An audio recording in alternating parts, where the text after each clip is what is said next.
Put me in the middle of your mission. Help me find the strength to say, if God be for me, then who can be against me this day? There was a great drought and famine in Samaria. That means it had not rained for a long time, and without water, no food could grow. King Ahab called Obadiah, who was his governor, and told him, "Let's go to any little streams of water and see if we can find enough grass to save our horses and mules from starvation." So Ahab went one way to look for grass, and Obadiah went another way. Obadiah met Elijah, who was the prophet of God. Elijah said, "Obadiah, go tell King Ahab that I am here." Make sure that you stay right here, because if you disappear or go somewhere else, King Ahab will be mad and kill me. Remember that I love the Lord God. Remember back when Queen Jezebel wanted to kill 100 prophets of the Lord? I was the one who hid the prophets in a cave and fed them bread and water. I promise not to go anywhere, but we'll meet with King Ahab today. So Elijah met with King Ahab. So, are you the reason Israel is having so much trouble? No.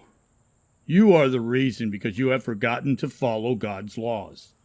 In fact, you are worshiping Baal.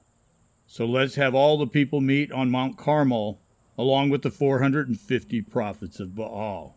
So they all met on Mount Carmel. How long will you go back and forth between two opinions?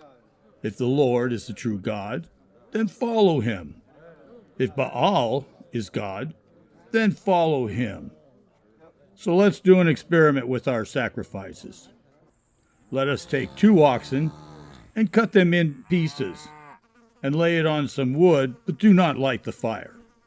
The 450 prophets of Baal get 1 ox, and I, the only prophet of the Lord, will get the other ox. You ask Baal for fire for your sacrifice, and I will ask God for fire for my sacrifice. Whoever receives fire is worshiping the true God."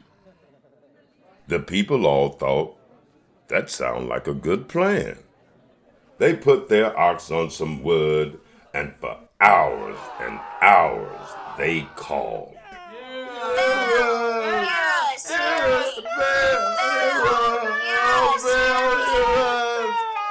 But nothing happened. By noon, Elijah marked them. Cry louder. Maybe he's asleep and needs to be awakened. So the crowd cried louder and cut themselves to try and impress Baal. But nothing happened. Maybe your god Baal is in the bathroom. You better try harder to get his attention. Have you checked to see if he's on the toilet? It finally became dark, and it was Elijah's turn. Elijah fixed the 12 stones of the altar of the Lord, and he dug a trench around the altar. He arranged the wood on top and had his ox put on the wood. Then he said, "Get me 4 barrels of water and pour it over on the ox and on the wood." They did this 1 time, 2 times, then 3 times, so that even the trench around the altar was filled with water.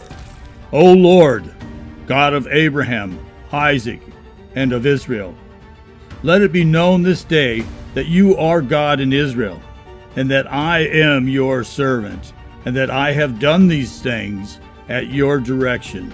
Hear me, O Lord, hear me, so that these people may know that you are the Lord God, and will turn their hearts back again.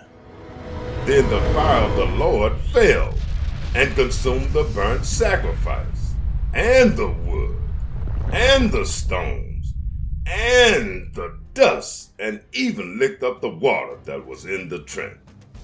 When all the people saw it, they fell on their faces and said, The Lord is God! The Lord, He is God! The Lord, He is God! And Elijah said to Ahab, You better get on your chariot and head for home. A heavy rainfall is on its way. The drought is over. Sure enough, soon the sky was filled with dark clouds, and King Ahab raced for home in his chariot. But God gave special strength to Elijah, who ran even faster than the chariot and got to the city gates first. When all creation hears your breath, when all of history points to you, when life itself can laugh at